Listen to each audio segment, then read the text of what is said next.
Yeah, so welcome to this fourth session on this series that KFI Mumbai started in Jan earlier this year, which is Discovering Life Afresh. And I've just put up these three sessions which happened earlier. First was in Jan. Father Prabhu talked about discovering relationships afresh. The second one was, I think, Dr. Shailesh Shirani in February, the need for identity. And the third was Siddharth Menon on the need for entertainment. And they are all uploaded and available here. So this is the fourth one. And just a little bit about myself. I have been associated with KFI Mumbai for maybe past few years. And last year, I co-facilitated this series, which was on this book called Limits of Thought, actually. I know this is, you can say, the starting point of the exploration for today's session as well. But other than that, I teach and I consult companies on innovation and design thinking. And I've also written a book which is titled Mindfulness, and I conduct workshops on that. So let me just start here. So exploring the limits of thought, which it starts from the question in one of the chapters in this book, which is dialogue between these two guys, Jiddu Krishnamurti and David Bohm. David Bohm was a physicist, so they came from very, very different backgrounds, but they really had quite intense conversations. Sometimes people will find them really, really abstract. Sometimes, they can really act like a thriller kind of thing as well. So, what's the question today that we'll start with is the question that they asked in chapter 4, which is the starting point of chapter 4, is why has mankind given such tremendous importance to thought? So I'll give a couple of examples, and then maybe we'll pause there just to see why we feel that is the case. So one interesting example is from this interview of Elon Musk, one of these really, really popular innovators today, on his creative thinking.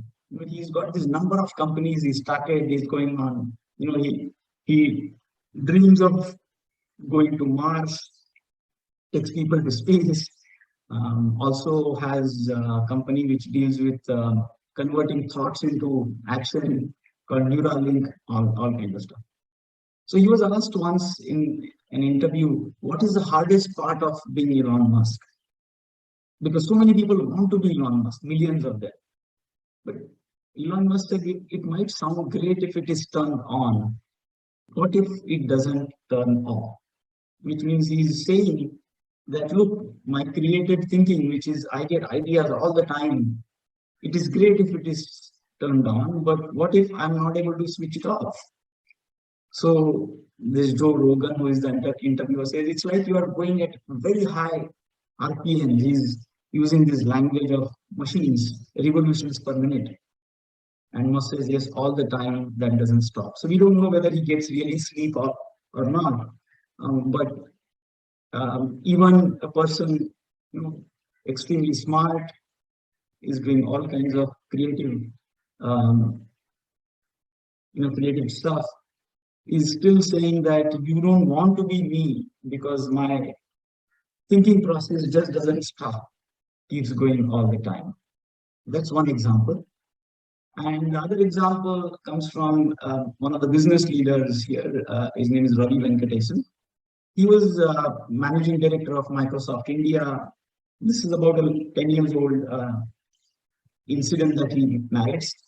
I guess he had everything traditionally thought to be sufficient to be happy. And he was visiting one of his ex-bosses in Washington, where there was a river flowing next to the house. And I was in one of the most beautiful places. It was perfect, except that I could not enjoy myself. My mind was anxious and unsettled. thinking of the past and future, everywhere but the present. I was miserable in paradise. And it turned out that that was a turning point for him. He quit his job and I mean, of course, he's now chairman of different places in Bank of Baroda, I think, and so on the board. But at least he is not doing the regular job and so on. But the point is, you could have, he says, if there was a checkbox, I could tick everything that one could say is required to be sort of quote unquote successful, and still there was no way he could do anything about the thoughts which were going on in the head when he was in a very, very beautiful place as well. So maybe this is a good place to just check. What do you think? I mean, I'm going to just stop. Why have we given such tremendous importance to thought? I mean, we seem to be really, really um, thinking all the time. There is this thought process going on all the time. So I guess we are not too many, so we can just chat, I guess, instead of the chat box, we can just talk. So what do you think is the reason why there is thought going on all the time? I mean, what could be driving the thinking process? I think maybe the thought process keep working because we always find ourselves in doubts. Like whenever we encounter certain problem, let's say we are faced with doubts, our mind always starts to find these patterns, like which will be the best solution, and that's where our thinking processes work. And over there, we're not actually observing the thought processes, but we are like concerned with like I want to find a solution to my problem. That's why I'm thinking critically. Okay. Yeah. Where happens, and maybe that's also a limit because sometimes you might feel I'm stuck. I can't think of anything because think of a solution because of the burden of the situation that's upon us. So maybe that's an obstruction why we cannot think so well. Okay. So one reason, Siddhant, you're saying is that there are these doubts, or maybe challenges or problems that we perceive, and we try to find solutions to them. And sometimes we want even better and better solutions, and we are not happy with one solution, and thought is keeps running and trying to find better solution, right? And sometimes you're saying we get stuck. Okay, Fauziya, what are you trying to say? Saying mind is outside of our control, and why is that? Do you think? Sometimes it's hard to control our thoughts. I think Well, that's fair enough. I mean, it's all our observation that it's difficult to control. But why do you think they are running? First of all, controlling is like the next step. First of all, why is that train running all the time?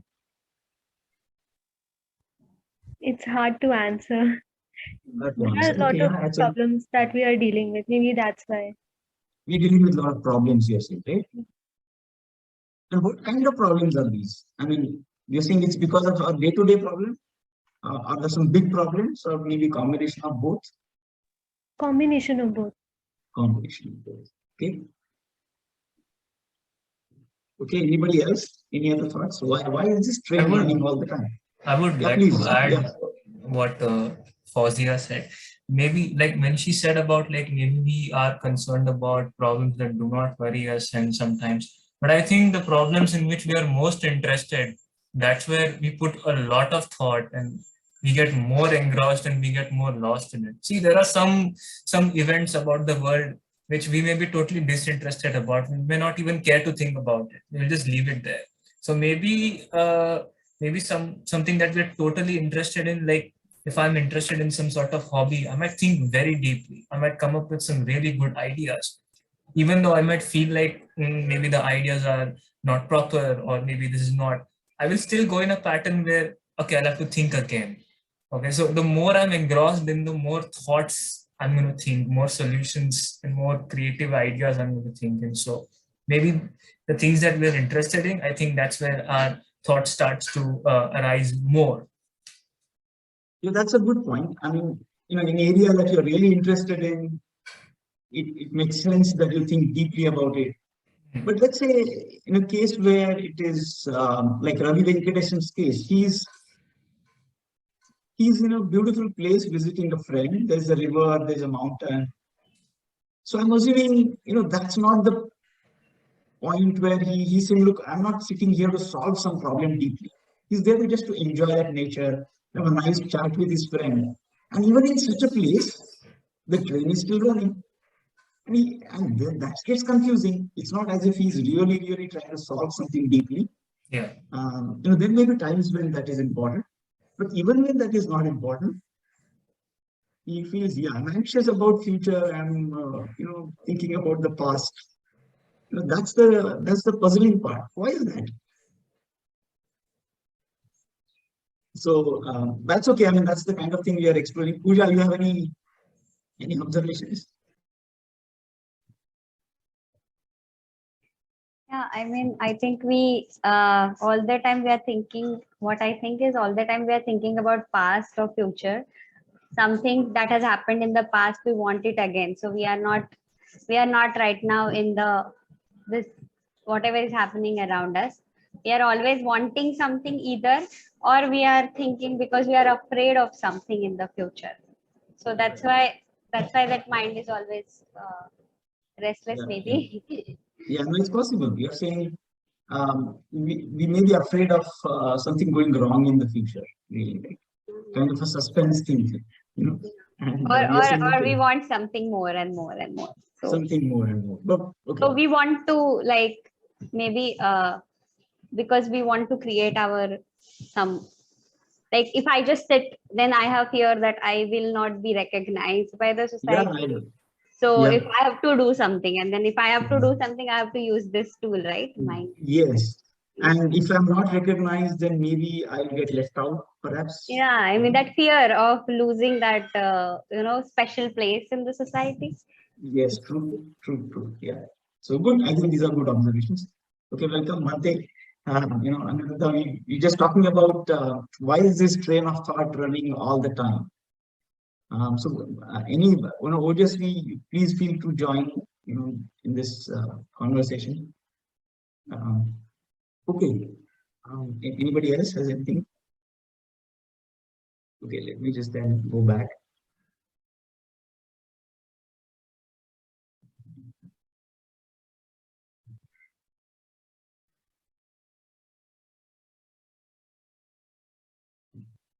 Okay. Now, what happens in this particular chapter where this question is raised, there are certain proposals here, and maybe we should really examine them. About why we shouldn't give so much importance. Actually, we just heard there are a number of reasons why we should give importance to thought. One is we want to solve some problems, we want to think deeply about some things. And the other is that we also want to have some kind of recognition so that uh, that feels secure, perhaps. Right? So here are three things which come up. One is that thought distorts perception, and we'll go into each of them one by one. The second is thought makes us insensitive. And the third is thought is mechanical. So maybe we'll go one by one and question, I mean, does this make sense for me, or is it only some people that matters, or it matters to others but not to me? So let's just see one by one. Okay. So this is one very easy, perhaps simple looking, these visual illusions, right? You see this as duck or rabbit, right? And it's not too difficult to shift your perception from seeing it as a duck or seeing it as a rabbit. But then actually, you look at this cartoon where the same duck or rabbit is there on both sides of this army, which is ready to fight each other. And the leader of this army is saying, there can be no peace until they renounce their rabbit god and accept our duck god. Right? So, what's happening is, in an optical illusion like this, just to go back and see what it is, you either see it as duck or you see it as rabbit, but you don't see it both ways. And this is a very simple example of an illusion, but sometimes illusion can become very, very stubborn, right? And you only see it one way and not the other way at all. That is, you are not able to shift perception from one to the other at all. And whichever way you see, that you feel is the right thing. So thought takes the place of perception. That's the observation here, right? Meaning, if you see it as duck, then you see, oh, there is only duck in the world, like this, right? So one set of people are saying there's only duck God, and the other side only rabbit God, right? So this is how thought distorts perception, and it replaces perception. And sometimes this is also called what you see is all there is kind of syndrome, which means whatever we see, we feel, well, that's all there is in the world, right? Nothing beyond that. So this is an example of how thought distorts perception. The second is thought makes us insensitive, and I've just taken a couple of examples. For example, as a dad or a mom might tell the child that you must get admission into a good engineering college, else you are no good, right? Or something else, right? Which is the most important thing. Now, why is this possibly an insensitive thing? Because this particular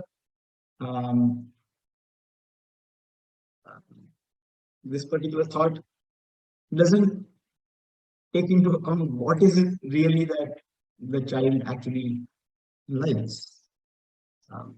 Does somebody like engineering or medicine or whatever somebody is saying is the best thing to do in life, right? So, so that insensitivity is really about insensitivity about people around us, insensitivity about the nature around us. And the second example is, let's say I'm just taking a corporate world scenario where a CEO or some senior manager might be saying we must achieve either the profit margin or no matter what, right? Which means, if it means we have to fire a set of people, let's do that. If it means, we exploit the environment, let's do that. I mean, that's what really happens with many corporations, right? That is, you set a target and it becomes almost like a non-negotiable thing. And that's it. We must achieve the target no matter what. So that shows us, in the process, for example, the employees, could actually be working really hard, and they could have their own frustrations, but everything takes a backseat, and only this profit or whatever revenue target becomes the goal to be achieved. So that is one way thought can make us insensitive, where certain goals become really, really valuable. They become all important. And this could be marks into school, admissions into college, and revenue and profits at work, and many other things. So this is one way thought makes us insensitive. This third aspect is very interesting aspect, which is thought is mechanical. Now, this is something which, my suggestion is that we should question all these three things. We shouldn't really take it for granted that just because somebody says so, that is what it is, or at least that is what it is for me. So thought is mechanical. Now, this is perhaps the weirdest of these three. And the fan is mechanical. We just switch it on and it runs like a machine, and depending on what speed we choose, and it will run slowly or it will run fast. And there's a car where you switch it on and then press the pedal, and depending on how you turn, it will turn. That is our notion of mechanical, and they say thought is mechanical, right? That's not the general impression we have. But if you look at what has happened, at least in the last, 10, 20 years, is that machines are learning by themselves, right? So now you look at a self-driving car, which is now a reality, at least in some parts of the world, where there's no driver in the car at all, and the car is learning on the go. There are some places where it makes mistakes, but it learns from the mistakes also. So question is, machines themselves are learning. So actually, to say that thought is mechanical, is that really bad actually? Because machines seem to be actually learning a lot. Machines are able to play games, and when we humans, machines can make coffee. Who knows? Machines can make biryani in the future. So, okay, maybe this is a good thing to pause. Is there a limit to how much machines can learn? So this thought is mechanical analogy. Is that all that bad, really?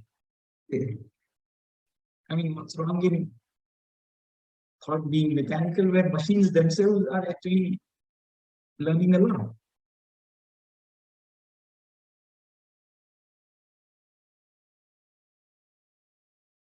Machines are doing surgeries, machines are doing diagnosis of your various medical images. They're saying whether you have cancer or no cancer.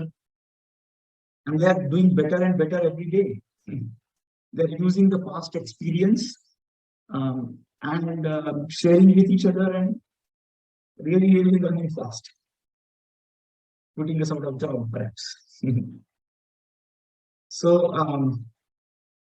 what's wrong in being mechanical in that sense, which is learning like a self-driving car?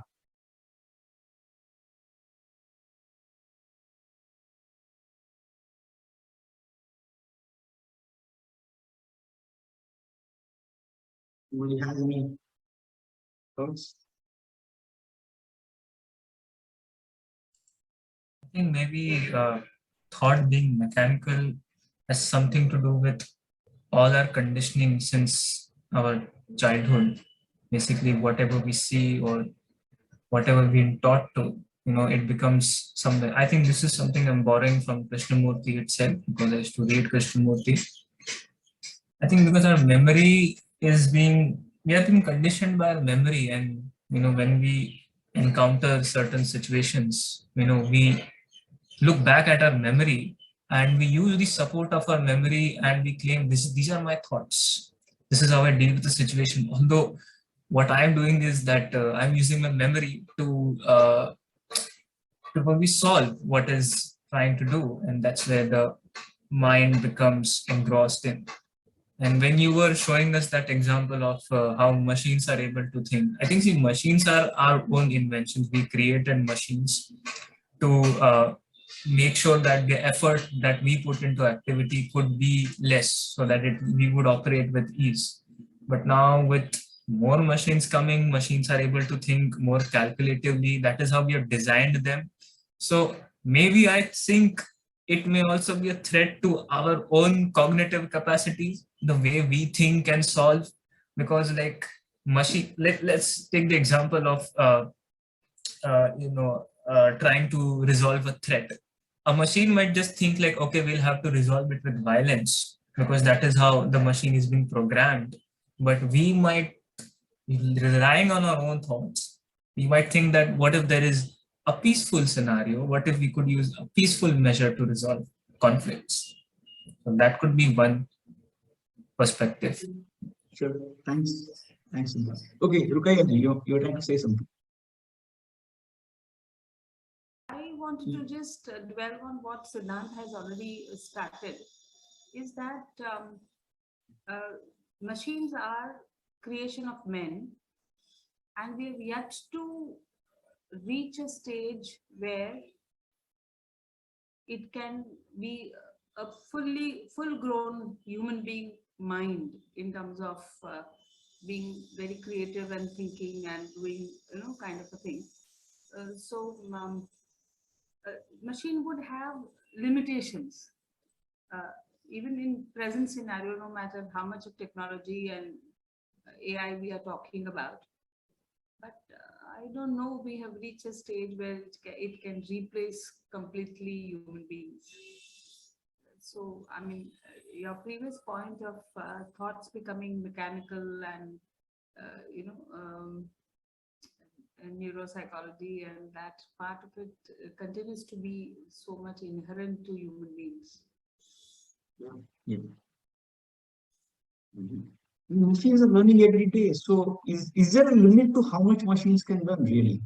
I mean, in that sense, if car is learning with every accident, let's say, and not just one car, maybe that knowledge gets shared, that program gets shared with all other cars who are on the road, which are on the road. I mean, is there a limit to how much cars can learn about how to navigate the traffic? I don't think there is a limit There because is we not a limit. create, yeah, because we create them, and I think we all are limitless in our capacities. We can always improve. So Yeah, machines yeah, are our creations, and we can make them improve even more all the time. yeah. Yeah, yeah. So in some sense, if you look at their improvements, they're doing improvement with every mistake. Like, oh, this scenario, this happens. Okay, let me now learn from this, and I will not act this way in this scenario now. Right? Let's say that's what it is. A car is doing, let's say, automatically, right? Without any human intervention, right? And that is again shared with every other car of that type. That's what is happening currently. So in that sense, it appears, at least in some sense, there is no limit to that improvement process. You make mistake, you learn. You make mistake, you learn. Right? So in some sense, at least, there doesn't seem to be any limit to how far this can go. In some sense. I mean, does that make sense? Is this, yeah? And then maybe then we'll have to find out why is this Krishnamurti and Bohm are trying to say this limits of thought. Thought has some limitations, At least some sense it looks as though it keeps learning. Yeah. It's got these experiences. Maybe it's got conditioned, like Siddham can say. Everybody's conditioned. But it makes mistakes. It learns. Make mistakes. It learns. Okay, Anuruddha, you have something to say? Yeah. I hope you can hear me. Yes, Vinay. Yes, very much. Yeah, nice points that you put up about thought. And as you said that it's either distortion of perception or insensitivity or it's mechanical. I would think that, perception, the distortion is the primary, origin of things. That's the way we would think about it. The insensitivity can always be managed by people saying that let's all be sensitive about the same thing. So, so a corporate can decide that, okay, we are all sensitive about the environment now. So every culture and, religion has some publicized sensitivity or consciousness. Yeah. And as far as thought is mechanical, the idea of this, the question is whether we are doing anything that is not mechanical, you know. And my opinion is generally not. And AI, when we talk about AI, it's basically replacing the mechanical or trivial parts which we thought were quite intelligent.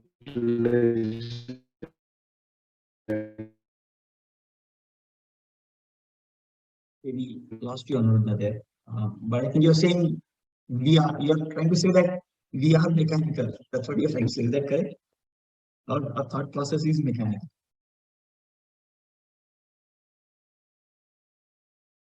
Okay, maybe. Because nowadays even these kind of MATLAB kind of, So generally I'm a little bit social intelligence, or it is what I was saying is that the idea of thought being mechanical is kind of a fundamental thing. No, because in Buddhism we say dependent origin. Yeah.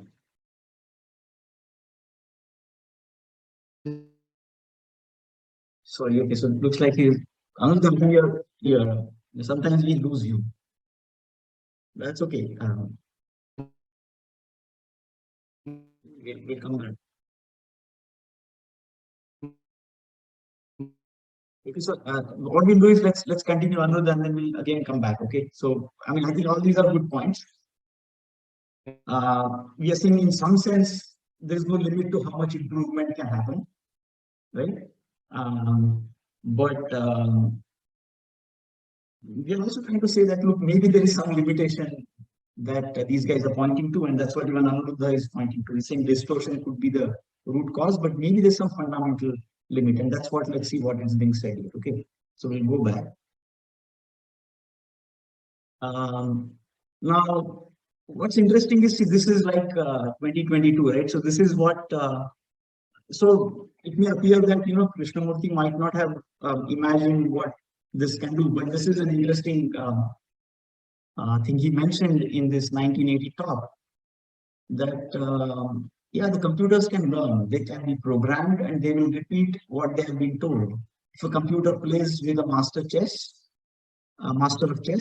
the master may beat it 2 or 3 or 4 times, but it's learning.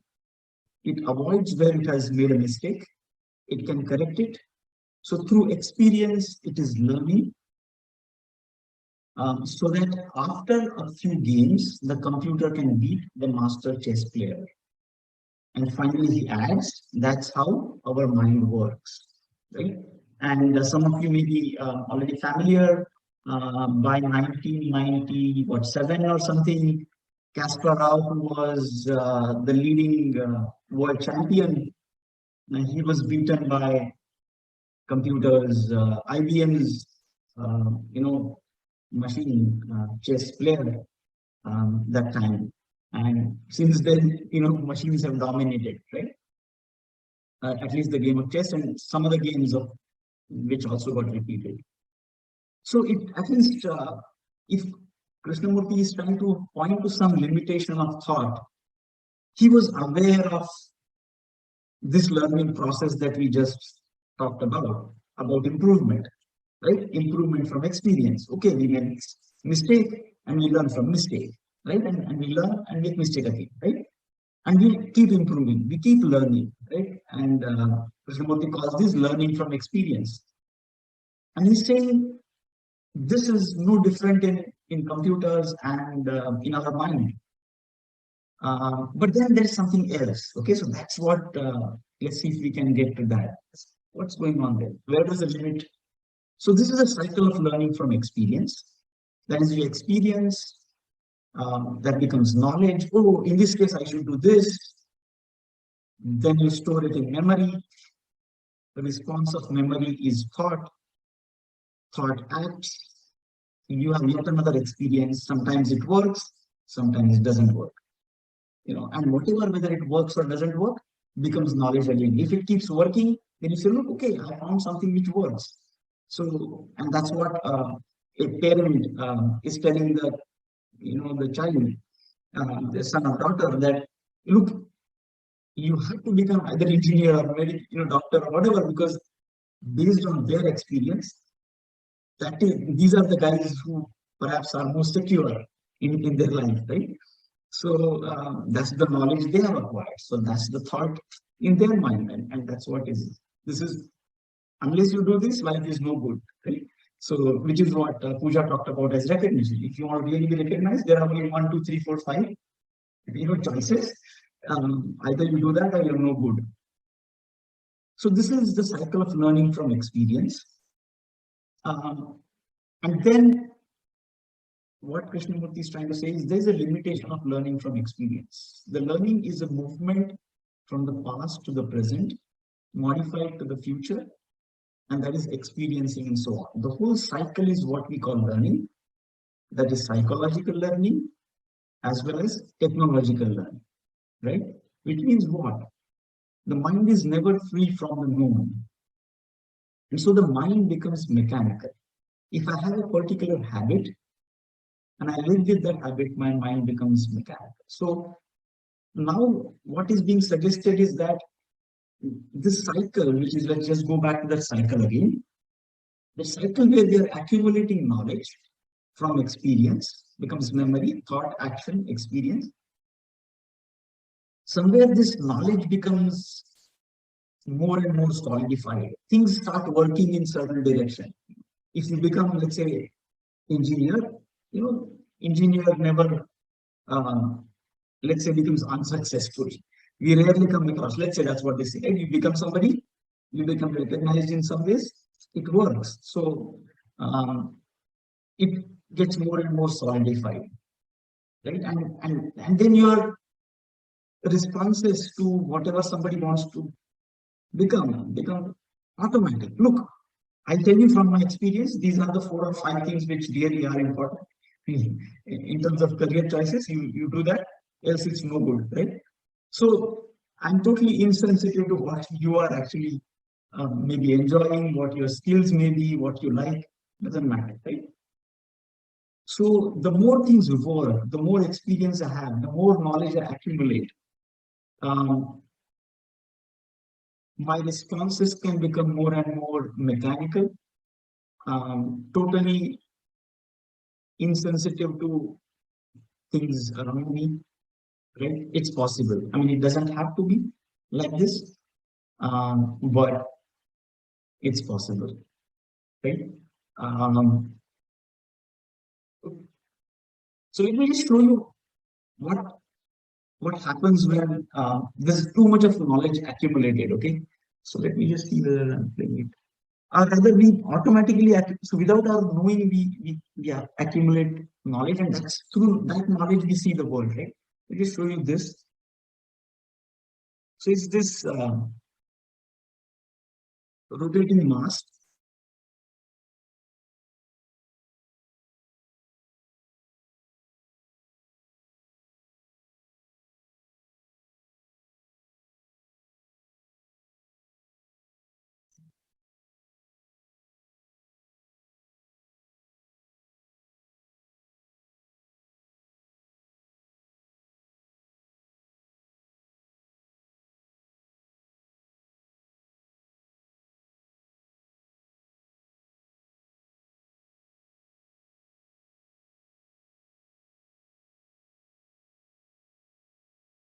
So let me just stop here.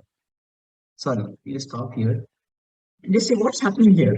There's this hollow mask which is rotating and goes around, and we only see it faced outwards towards us. So why do you think that's the case? Anybody has any guesses as to why? Do you think the hollow mask, for most of us, I think, this is one of those things where neuroscientists and cognitive scientists will do it on schizophrenia people and see what they see, and other types of mental illnesses, and perhaps they will be seeing slightly differently. But for most of us, it will be pointing upwards. What's going on? Maybe that's how we usually see faces. Human faces. Yes. So we have never seen hollow faces, right? So millions and millions of faces that we have seen are all, pointing outwards. And so the beliefs and the knowledge that we gather about what face should look like is always as this picture of protruding outside, right? So anything which comes which is hollow, we are seeing it through the lens of our knowledge. So in a way, we can say that the perception is actually an inside-out process. It looks outside in, which is, it looks as though light and sound and everything comes in from eyes and ears and skin, and then a picture emerges. But looks like it's the other way around, which is, of course, light may come in, but primarily I anticipate how it might look like based on the beliefs and the knowledge that I have accumulated. So I just try to fit it based on what I already have. And since I have only seen faces of one kind, brain says, oh, that's a face. Face looks like this. So it automatically just converts the hollow thing. And that points quite significantly as to how we may be seeing, right? So let's, okay, so let's just go further from there.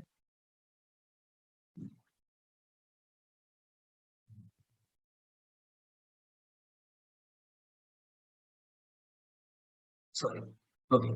So now here is what how Krishnamurti would say, right? He would say whatever the description, which is what thought would say, it is not the truth. The word husband is not the man. The word is not the thing. The symbol is never actual. The picture is not that which is, right? Which means whatever, if you really see that, it's almost like a virtual reality goggle that you're wearing, except that the goggle is inside the skull. So only the set of the knowledge that is accumulated is what gets projected, and that's what we see the world as, right? So that's the process, which is what it is. So it's like thought is like an active map, right? Maps are very, very useful. They help us navigate. So thought helps us navigate in the challenging world, but a map is not the territory. And maps are all we possess. And maps are all that we possess. That is, we never see anything beyond maps, right? So, I mean,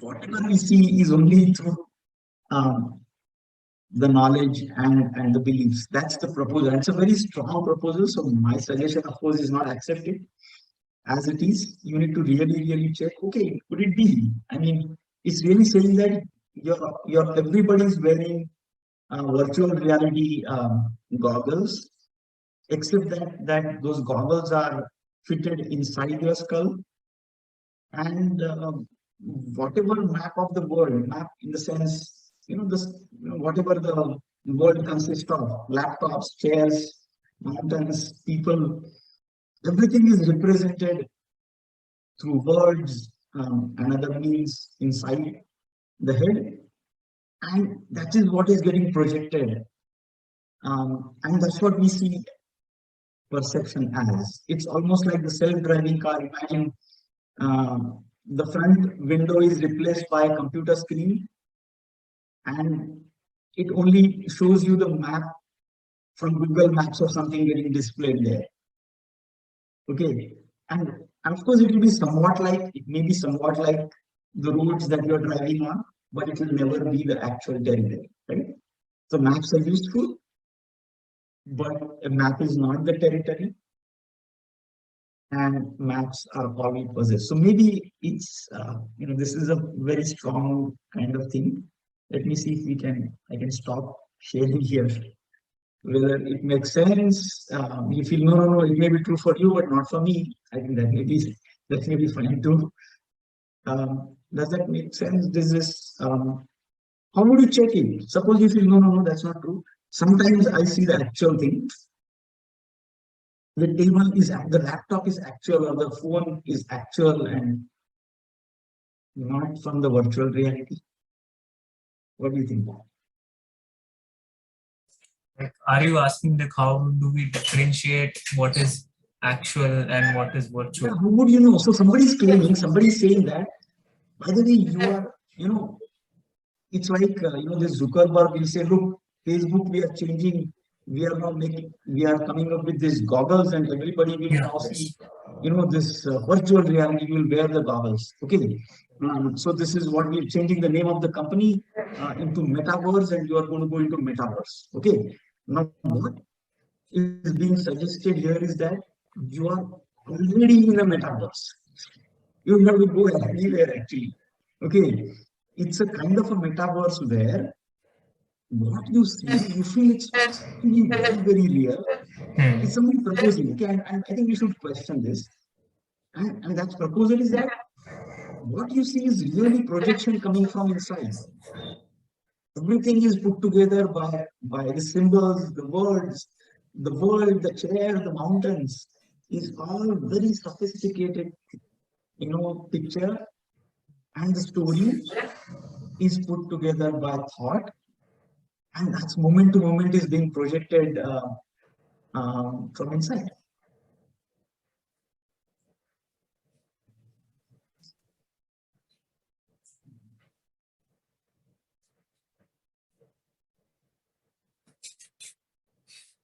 Don't buy into this, so it looks totally weird, right? Just don't accept. This is a hard one. I mean, like, see, to differentiate between the actual and the virtual is, one might say that virtual will be like we are hooked up on a machine, and what we are seeing is whatever the machine is showing us, and that's how we are able to differentiate between it. And whatever is virtual is basically programmed, and there might be limits. Even if we enter a virtual world, we might find it immersive, or it may be very captivating for us. But after all, by the end of the day, we do know it is a virtual world and not a real one, and we treat it as secondhand. And when we come back to our actual world, we know that there are certain harsh realities of the world that we have to face.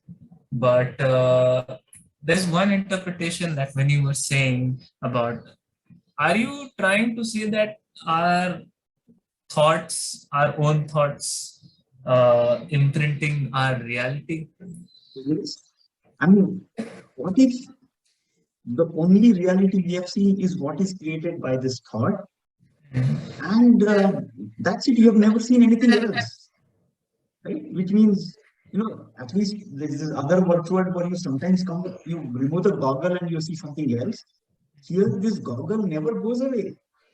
I mean, you wake up from your sleep and Yeah, this is like Matrix. This is like Matrix. This is like the Matrix, yeah. Except that you are never out of it. How would you even know? I mean, I'm just saying, how would you even question such a proposal? Right? Somebody's saying, boss, you are right from your birth history. You're learning. I mean, like machines learn, you're learning. You learn to navigate better. I mean, what's wrong?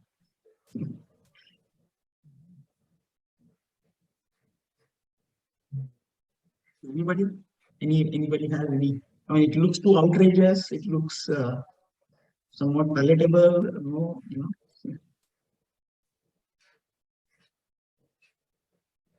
Shiksha, do you have anything? You joined late.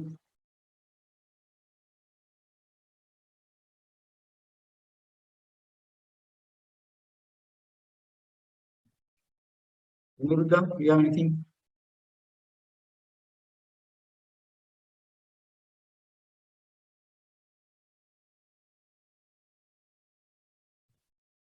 Okay, Kaushia, how about you?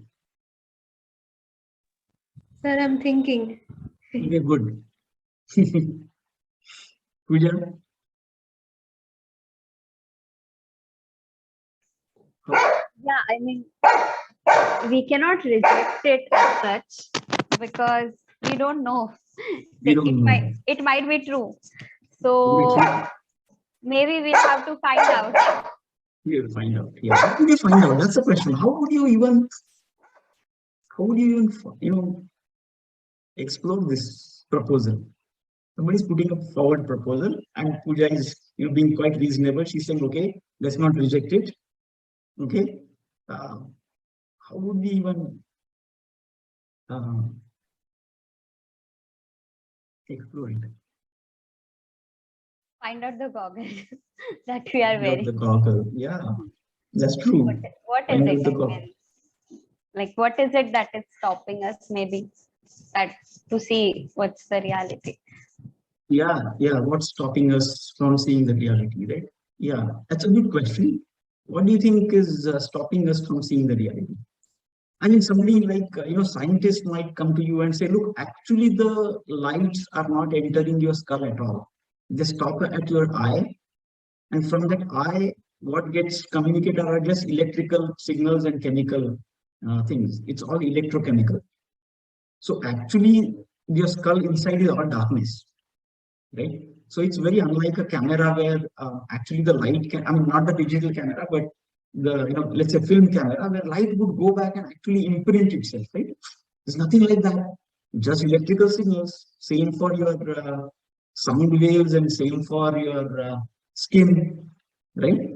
It looks like a game of just electrical signals, which is so that's one way that they would say. But yeah, okay, let me just continue and then we'll come back again. Let's just see how far this goes. Okay.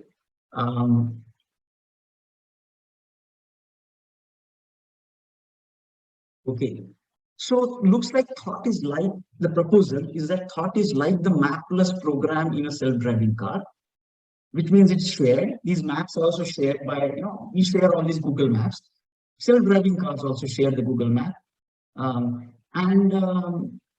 They constantly update it, right? You learn from different mistakes and things, but it's not same as the territory. Okay, it's useful. You are able to navigate, but it's not the same as territory.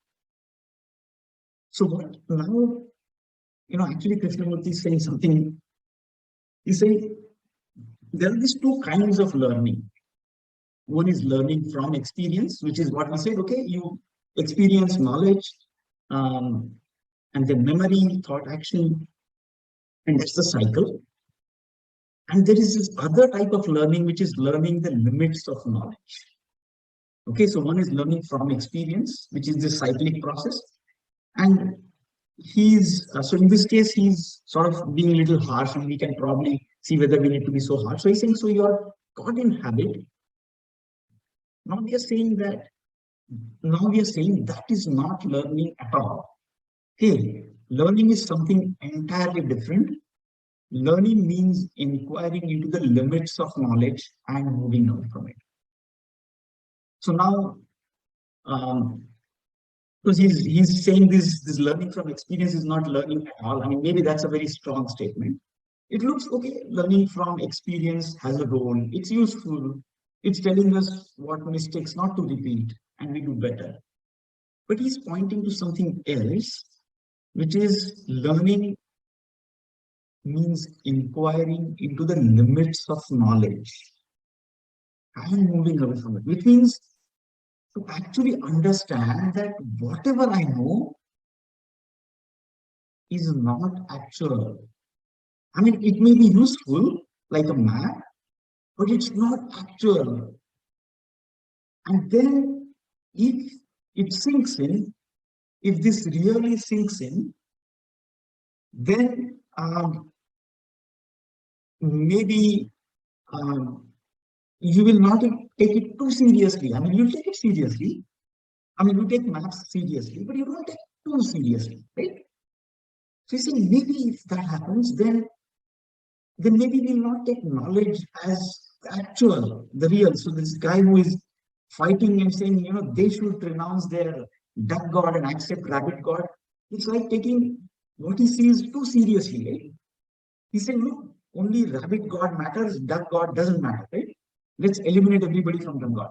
So it can happen only when you take your knowledge as truth, as reality. So if really you learn and begin to see the limits of knowledge, of knowledge, then something else can happen. So now I'm trying to actually summarize what I feel. Now this is in my words, right? So why has mankind given such tremendous importance to thought? Because we feel thought can help us achieve perfection, right? We have some ideal thing where either you have become engineer, doctor, successful businessman, whatever, some image we create, right? And it gets trapped in a mechanical process of adding knowledge, position, wealth, fame to achieve that. However, thought is like a map and it can never grasp the truth. Right? It just never grasps the truth. That could be just what it is. Right? So it doesn't mean it's not useful. It just means I would never confuse the knowledge and the image, whatever position, well, as actually anything perfect. So this is what Krishnamurti says, is that if you really, really see this, my virtue, my knowledge, my struggles, my abstinence, my control, everything, and at the end of it, you say they are absolutely valueless, then that's a tremendous shock to me. And it comes as a tremendous shock because, you have treated certain things as very, very important. And if you say, well, the entire knowledge that I have is like yes, it's useful, but really a map only, then what is really that valuable? So then this is a question that I think I want to spend some time on. Then what happens to the value system, right? I mean, I considered certain things, whether they are religious, whether they are scientific, whether they're cultural norms, maybe, okay, so let me take, let's say my example. Okay, so let's say I believe that I'm environmentally conscious person. Maybe I'll just stop this sharing. So let's say I believe I'm an environmentally conscious person. Okay, which means, let's say I will walk if possible, I will cycle if possible, I will drive car and not switch on AC, all that, And I meet somebody, and maybe I say that, look, this global warming is happening. And I meet somebody who drives a BMW. He always drives with AC on. And he believes, all this global warming is a fad. It's a media created hoax. Okay. Because you meet such people, right? It's not as though I'm saying completely. And he says, look, this is, I want to enjoy life, and this is my way of enjoying life. And all everybody is like, what are they talking about? Now, is there a conversation between me and him? Okay, I come from this so-called environmentally conscious kind of thing. And here is a person who seems to be very, very different. Now, do I start arguing with him? Do I need to argue at all? Or, is there a meeting place between two of us? At all? That's the question. What happens to value system when there's a realization that whatever be the knowledge I have, I'm seeing the world only from that filter, and I have no clue what is actually real. On what basis do I ever get? On what basis do I fight? I mean, why should you see some of us get upset about certain things, right? We remain upset in relationships or otherwise. Why would, unless first of all you have a value system, why would you get upset? Is that's correct, right? I mean, you have to have certain, well, this has to be true. Otherwise, why would I get upset? Right? So I need to say, look, this must be correct. This has to be this way. All right. So if I really see that, look, everything is just inside out. I have my, if you call it conditioning, knowledge doesn't matter, right? That's the world I see. Somebody else is different. He or she sees differently.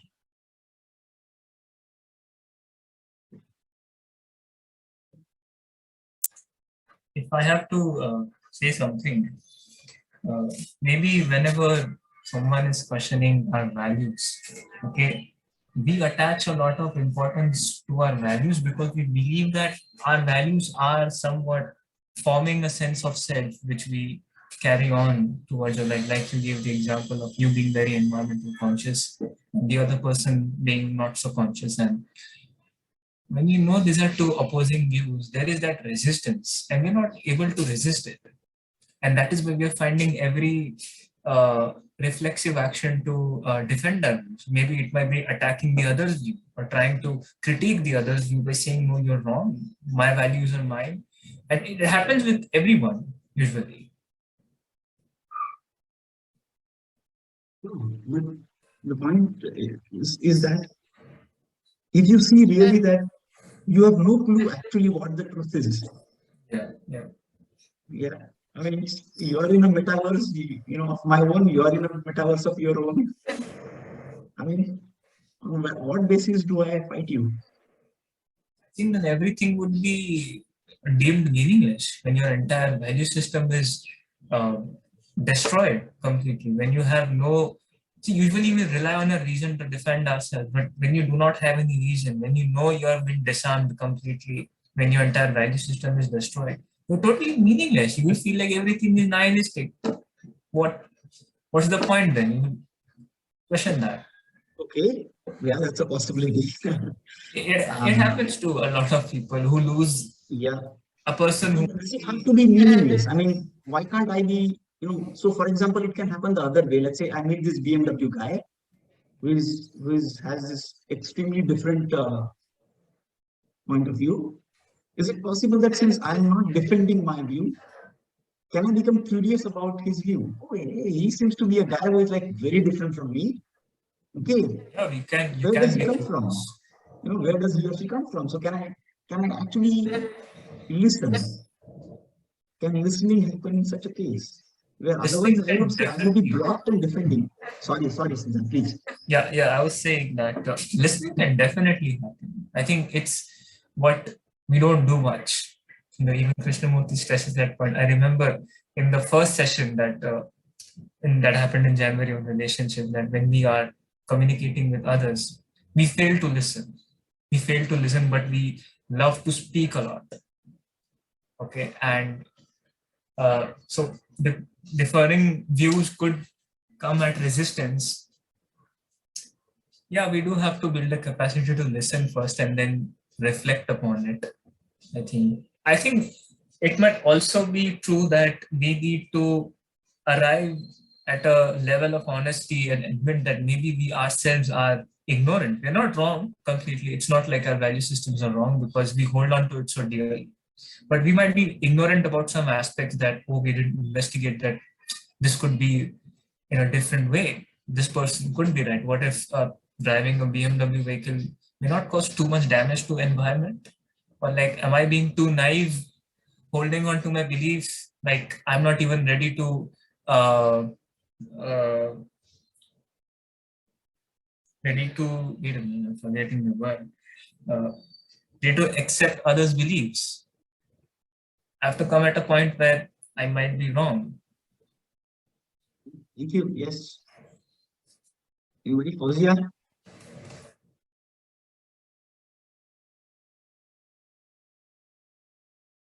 Yeah. Anuruddha?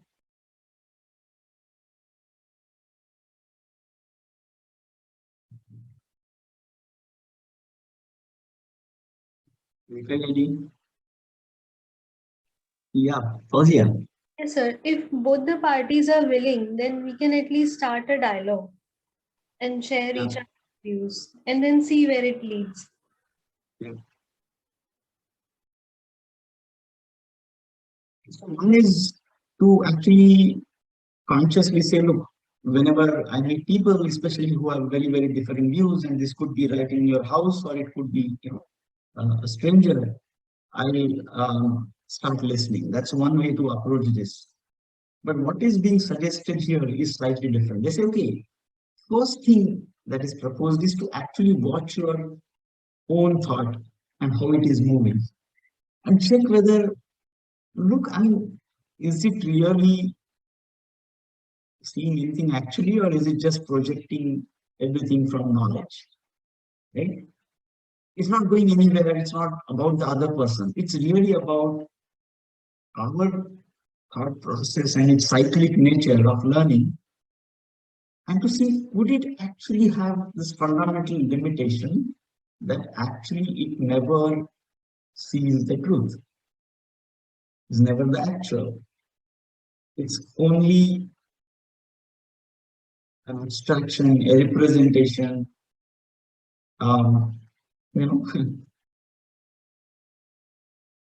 and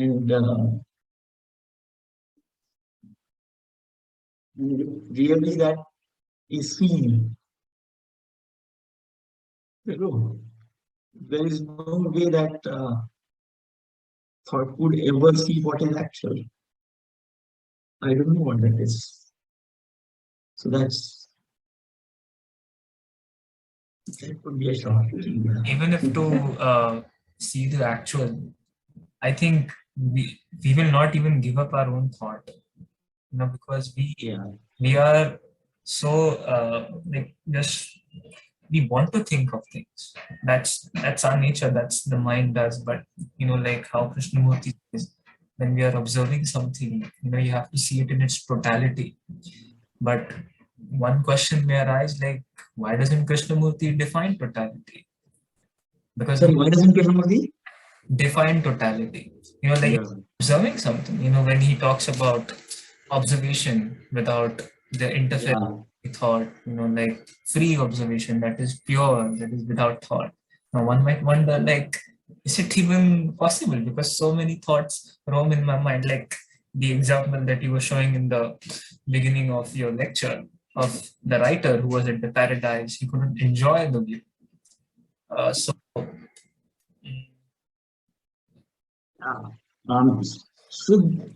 this is one of the in this dialogue of limits of thought, this is one of the things which comes strongly in. So I just read this part, where Krishnamurti is saying, don't be concerned with truth. You don't know what it means. Be concerned only with reality and its distortions. So here the word reality is used as a projection of thought. So don't be concerned with truth. You don't know what it means. Be concerned only with reality and its distortions. Reality is thought and all the rest of it. Be free of distortions. And to be free of distortions, just observe the distortions. Don't resist them. Just observe them. And he adds that observation needs freedom also, in the sense, even to pay attention to that movement of thought, perhaps needs some kind of freedom. But really observe the distortions. Okay, but what we are observing, it might be the case that our mind being mechanical, maybe the moment it is perceiving something, any object, anyway, the mind automatically gets busy in constructing a reality that is a reality for us. Yes. So distortion here actually means whenever distortion shows up, it will create disturbance in your body, which means if something doesn't work, see, so long as it's working, the map is okay. But when something stops working, you become anxious, the body reacts in certain ways, right? You become angry, you become frustrated, you become irritated. So these negative emotions is where distortion shows up in the form of disturbance, bodily disturbance. Of course, sometimes we can be insensitive to even our own disturbances. But let's assume there is some sensitivity left to watch. Oh, looks like I'm anxious. Okay, which means something is not working. The map is not working, or the thought is not working, right? So, I mean, to me, what is being suggested is to watch. Why is this? Why am I anxious? Why do I get upset by talking to this person? What's wrong in just being with him, listening to him or her, right? So, what he's saying is, don't be concerned with truth at all. You don't know what that means. Forget that part. Leave it. Just leave it. Just focus on that which creates disturbance. That's practical, right? I mean, he's saying, look, don't go into some deep analysis and say, look, you will come to know what truth is. Forget that. Just leave it alone. Just see how your body reacts to the situation right now. I mean, if it feels anxious, if it feels irritated, if it's not, if you're feeling light, it's okay. Even if it's like a metaverse, it's okay, right? It's working. So distortion is where things not working, and I'm holding on to it tightly, despite that not working. It's like in the map, I'm saying this road has to be one way. It can't be two way. Right? I'm just, no matter what, I'm just not ready to change. Maybe our thought is trying to construct more alternatives. Yeah. No, that's his nature. To just, Yeah, as you said, because I go this way, I'll look if that's better, and look that. It's okay. yeah, It'll yeah, try. that's how a map is. If you cannot find one way, you will search for another way, no matter. But I think maybe our mind is also trying to do that. Like when you were talking about the example of why do I feel anxious? Why do I feel anger? The thought is finding an alternative. Like I should not feel angry. I have to forget my anger. I have to remain calm. That's and I think I like this point where he says, where Krishnamurti says that we have to comfortably build the patience or the virtue to watch it, to observe how we are, to reflect on who we are. So, anybody else? But can you build virtue? I mean, I have a question. Are you asking it to me? Yes. When you say, can you patiently build virtue? If that is a goal, then that could also be a problem. This whole thing of being able to see distortion has some element of some small perception, right? Some perceptive, what do you say, movement. Okay. Is that so? Yeah, so I mean, the cycle that we are talking about is finally about an image that is being built, right? There's some, as let's say Pooja said, there's some, you want to be recognized, really, right? And that recognition is always associated with some image that you have in mind. Well, this is how, or some role model, or maybe something like that, Unless I'm really recognized in some ways, so what am I then? Nothing, nobody. I don't want to be nobody, which is what is very natural for us to see, right? So if I don't want to be nobody, that means I will say, okay, let's at least create some goal in terms of some image, and work towards it, and the cycle continues. So while there is, of course, there's some relevance in having some money in the bank, some degree to your credit so that you get job, all that has some role, right? Practically. But actually to say that, look, that's really the perfection that I want to achieve, right? That's really the ideal. All that is, do you want to be, it's being questioned if it's all just created internally, has no basis, and keeps on going and creates a value system around it as to what is really the ideal, the recognized, being Elon Musk, whatever. It's becoming aware of the limits of your own understanding of the world. Of the knowledge itself, yeah. Limits of knowledge, limits of thought. It is very useful, helps you navigate, is incapable of actually seeing that change. Yeah. So anything else before we close? So this is really what it is, and it really comes as a shock, because when he said it, that's the reaction. I mean, the whole thing might be meaningless. I mean, what is this? If this is what it is, then what's the point? I mean, I was so far hoping to reach somewhere and being recognized. Then what are you saying? Right. So yeah, it's a shock actually, and I think that's an important. I think it's an important characteristic mostly. Is there a shock? You see. So, but I think forget that shock. I mean, it's good to at least be skeptical if you really find this too. It's too much. At least be skeptical. Could this be? I mean, once in a while, it may be still a good idea to check. I mean, could this be really internally created? This world that I'm calling real would really be internally generated, and everything cultural, religious, scientific is all combined together, creates what is this value system, must become this, must become that. Yeah, is that okay? So so before close, I just want to say that next month is going to be Father Prabhu on relationships again, right, Anjali? Yes. He's going to talk about part 2 of what he talked in January. Yes. continue on discovering relationships after this. So Yes. hope you can join there. It should be 23rd August. 23rd August. Okay, that's good. Yeah. Yeah. But it was good to have all of you, and it was a good conversation. I hope I'll send this presentation so that you have some reference in case you want to dig deeper.